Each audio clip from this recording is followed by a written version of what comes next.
David moved the Ark of the Covenant from the house of Abinadab in Kiriath-Jearim to Jerusalem.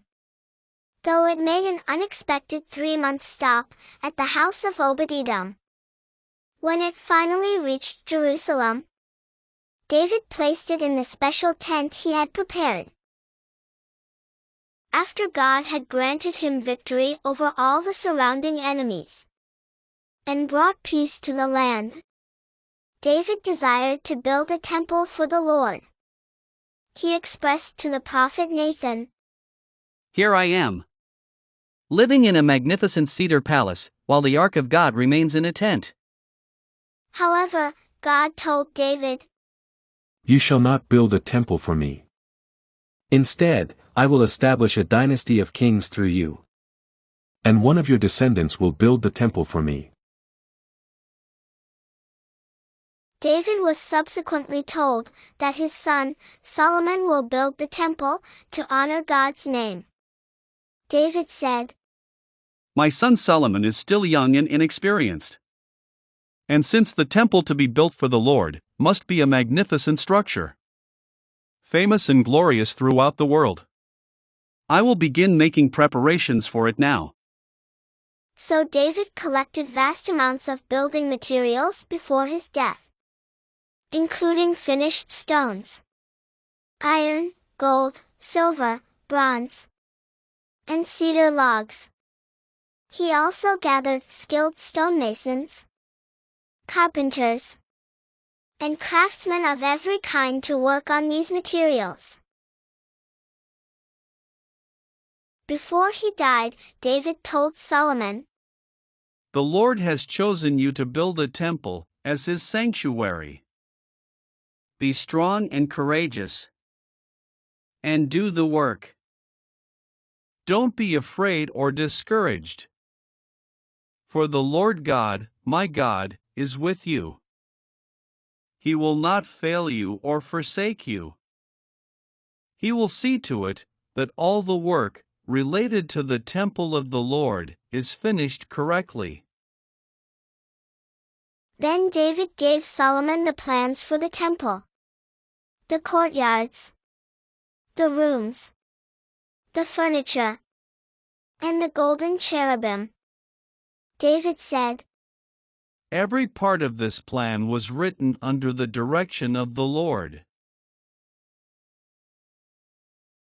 Solomon made a formal alliance of peace with King Hiram of Tyre. He purchased cedar and cypress timber from Hiram. Then King Solomon conscripted a labor force of 30,000 men from all Israel to work alongside Hiram's workers. He sent them to Lebanon in shifts, 10,000 every month, so that each man would be 1 month in Lebanon and 2 months at home. The men cut down the trees, bring the logs from the mountains to the sea. Then they made them into rafts and floated them along the coast to Joppa. They were then hauled overland to Jerusalem. Solomon also had 70,000 common laborers, 80,000 quarry workers in the hill country, and 3,600 foremen to supervise the work. At the king's command, they quarried large blocks of high-quality stone and shaped them to make the foundation of the temple. The stones were finished at the quarry, so no sound of hammer, axe, or any other iron tool was heard at the temple construction site. Solomon began to build the temple on Mount Moriah in Jerusalem, on the site of the threshing floor that David had purchased from Araunah the Jebusite. The temple was 90 feet long, 30 feet wide, and 45 feet high. The interior walls were lined with cedar boards. On the walls around the temple were carvings of angels, palm trees, and open flowers. Let's take a closer look. In the inner court of the temple, taking the place of the laver in the tabernacle, is a large bronze basin, called the molten sea. It provides water for the priests to wash their hands and feet, and is supported by 12 bronze oxen, positioned to face the 4 cardinal directions: north, south, east and west, with 3 oxen facing each way. Additionally, there are 10 smaller bronze basins, 5 on the south side, and 5 on the north.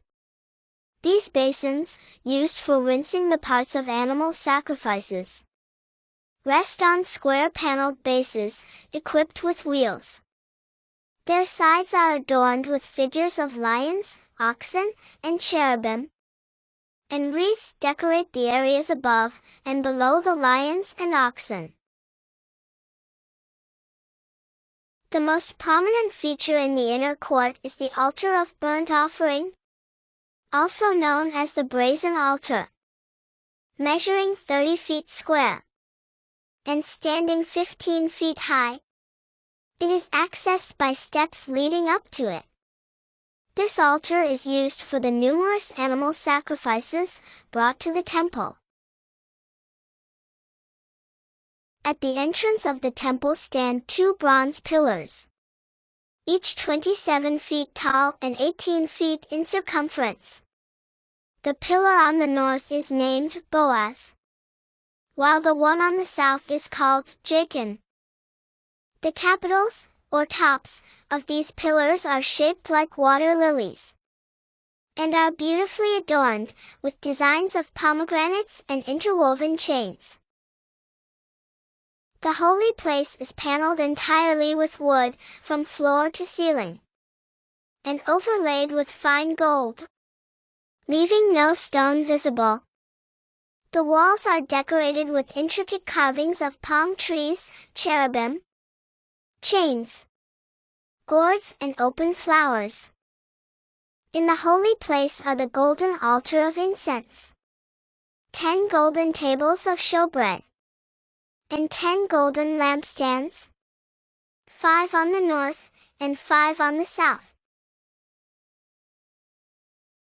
At the entrance to the most holy place stand 2 double doors made of olive wood, overlaid with gold. These doors are adorned with carvings of cherubim, palm trees, and open flowers. The most holy place is a cube, 30 feet by 30 by 30. There are 2 massive, freestanding cherubim, made of olive wood, and overlaid with gold. The wingspan of each of the cherubim is 15 feet, each wing being 7.5 feet long. They stand side by side, and their outspread wings reached from wall to wall, while their inner wings touched at the center of the room. The Ark of the Covenant features 2 cherubim, made of hammered gold, positioned at both ends of the atonement cover. These should not be confused with the 2 large freestanding cherubim that stand on either side of the ark. Let's take a closer look at the Ark of the Covenant. The ark is a sacred box made of acacia wood, 45 inches long, 27 inches wide, and 27 inches high. The inside and outside is overlaid with pure gold. The ark is transported by gold-plated carrying poles made of acacia wood. These poles must never be removed from the 4 gold rings at the sides of the ark. The ark's cover is made of pure gold. 2 cherubim of hammered gold with widespread wings are on the 2 ends of the atonement cover. The cherubim face each other and look down on the atonement cover. 2 Chronicles 5 verse 10 states that nothing was in the ark, except the 2 stone tablets that Moses had placed in it, at Mount Sinai. God would meet with the high priest there, from above the atonement cover, between the 2 cherubim. Thus the ark was a symbol of God's presence. After the temple was fully completed, Solomon summoned the elders of Israel and the leaders of the tribes to gather in Jerusalem during the Feast of Tabernacles in the 7th month. A large assembly of people came together as the priests and Levites carried the ark, along with all the sacred items from the special tent, into the temple. The priests carried the ark into the inner sanctuary of the temple, the most holy place, and placed it beneath the wings of the 2 freestanding cherubim. When the priests came out of the holy place, a thick cloud filled the temple. The priests could not continue their service because of the cloud, for the glorious presence of the Lord filled the temple. Solomon blessed the people and praised God. He declared, "The Lord has kept his promise to my father David. And I have built the temple for the name of the Lord." Solomon stood before the altar with his arms outstretched, then knelt and prayed. "If there is famine, plague, or illness, may any prayer offered by any man, each aware of his own troubles and suffering, and reaching out his hands toward this house, be heard by you, O Lord. Forgive and render to each according to all their ways. For you know their hearts, so they may fear you to walk in your ways as long as they live." Then he stood up and addressed the congregation. "May the Lord our God be with us, as he was with our ancestors. May he never leave us, or abandon us. May he give us the desire to do his will and obey his commands."